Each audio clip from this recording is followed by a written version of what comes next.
এই যে এটা আমি একটা নাইটি নিয়ে নিয়েছি, দেখো এটা একটা কাস্টমারের নাইটি, তোমরা সেলাইটা দেখতে চেয়েছো যে পাঁচ সেলাই কীভাবে দিতে হয়, তার জন্য নিয়েছি।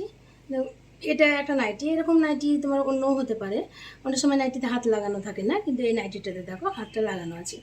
এবারে আমাকে যে কাস্টমারে দিয়েছে সে আমাকে কী বলেছে, দিদি 2 আঙুল করে এখানে সেলাই করতে হবে। তো আমি দেখো একটা দাগ দিয়ে নিয়েছি। তো দেখো এখানে আমার হাতেও 2 ইঞ্চি দাগ দিয়ে নিয়েছি এবং বডিতেও 2 ইঞ্চি আমি দাগ দিয়ে নিয়েছি। এগুলো কাস্টমারের সামনে যদি দাগটা দেওয়া হয় তাহলে এটা নিখুঁতভাবে হয় কাজটা।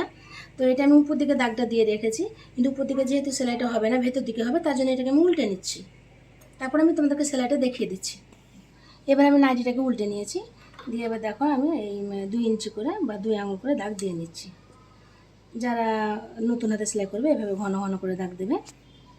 দেখো আমি এভাবে দাগ দিয়ে নিচ্ছি। এবার কত দূর দাগ দেবো সেটাও একটা ব্যাপার। আমার দেখো কোমর অবধি চাপলে আর চাপতে হবে না, এখানে একটা যেহেতু ফিতে আছে এখান থেকে আমি এভাবে দাগ দিয়ে নিলাম।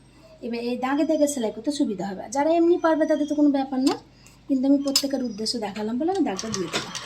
এখানে একটু পাকা সেলাই দেবো বা ডাবল সেলাই দেবো, তারপরে সেলাইটা এভাবে করতে আরম্ভ করবো।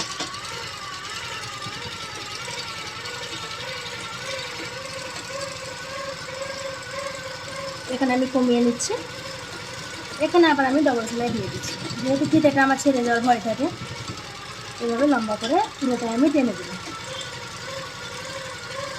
নাইটির নিচ পর্যন্ত আমি টেনে দিচ্ছি। এটা আমার নাইটি সেলাই কমপ্লিট হয়ে গেল। এদিকটাও আমি সেলাই করে নিয়েছি, আমি এদিকটাও সেলাই করে নিয়েছি। এভাবে একটা নাইটি আমি ফিটিংস করে দিলাম।